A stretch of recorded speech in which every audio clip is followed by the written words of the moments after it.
കുറഞ്ഞ കിലോമീറ്റർ ഓടിയ ഒരു സെലേറിയാണ് ഞാൻ ഇന്ന് കൊണ്ടുവന്നിരിക്കുന്നത്. വെറും 27,000 കിലോമീറ്റർ മാത്രം ഓടിയ ZXi പെട്രോൾ 2017 മോഡലാണ്.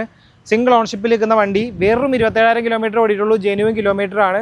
നല്ല കിഡിലൻ കണ്ടീഷൻ, ബോഡി ക്വാളിറ്റി ആണെങ്കിലും പെയിൻറ്റ് ക്വാളിറ്റി ആണെങ്കിലും. ടയർ ഉണ്ട്, ഏകദേശം 90% ഓടാനുള്ള ഫുൾ കട്ട ടയറും കിടപ്പുണ്ട്. ഇൻറ്റീരിയർ സൈഡിലേക്ക് വരുമ്പോൾ നോക്കിക്കോളൂ, നല്ല നീറ്റായിട്ട് കിടക്കുന്നു. 4 door power window, steering controls, പിന്നെ ഇലക്ട്രിക് അഡ്ജസ്റ്റിംഗ് മിറേഴ്സ് വരുന്നുണ്ട്, ടച്ച് സ്ക്രീൻ സിസ്റ്റം, പിന്നെ റിവേഴ്സ് ക്യാമറ, റിവേഴ്സ് സെൻസർ, അങ്ങനെയുള്ള ഫീച്ചേഴ്സൊക്കെയാണ് വരുന്നത്. സീറ്റിനൊന്നും ഡാമേജ് ഇല്ല, എല്ലാം സ്റ്റോക്ക് കണ്ടീഷൻ തന്നെയാണ്. റിയർ ഭാഗം നോക്കുമ്പോഴും നല്ല നീറ്റായിട്ട് തന്നെയാണ് കിടക്കുന്നത്. ബാക്ക് സൈഡിലേക്ക് വരുമ്പോൾ ഡിഫോഗർ, ബാക്ക് വൈപ്പർ, ഇവിടെ സെൻസർ, ഇതൊക്കെ കാണാൻ പറ്റും നിങ്ങൾക്ക്. അപ്പോൾ ഈ വണ്ടിയുടെ വില വരുന്നത് 3,80,000 രൂപയാണ്. ഒരു 50,000 രൂപ ഡൗൺ പേയ്മെൻറ്റ് അടയ്ക്കാൻ നിങ്ങളുടെ കയ്യിലുണ്ടെന്നുണ്ടെങ്കിൽ ഇത് ഫിനാൻസ് ചെയ്ത് ഇറക്കിക്കൊണ്ട് പോകുന്നതാണ്. അപ്പോൾ ഈ സെലേറിയോ, കുറഞ്ഞ കിലോമീറ്റർ ഓടി സെലേറിയോ വാങ്ങിക്കാൻ വേണ്ടിയിട്ട് താഴെ കാണുന്ന നമ്പറിലേക്ക് വേഗം വിളിച്ചോ.